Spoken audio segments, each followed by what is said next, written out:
What's the meaning of bimetallic strip?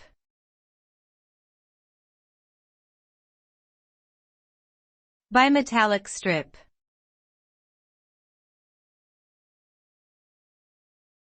Bimetallic strip.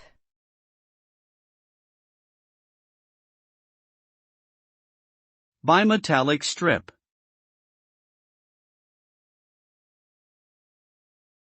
Bimetallic strip.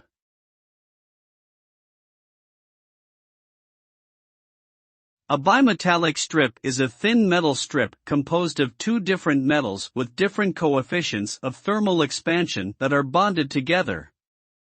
When the strip is heated or cooled, the two metals expand or contract at different rates, causing the strip to bend. This effect is used in a variety of applications, including thermostats, thermometers, and heat switches.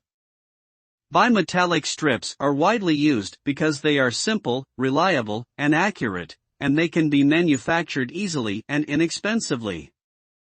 They can also be designed to respond to changes in temperature within a specific range, making them ideal for a wide range of applications.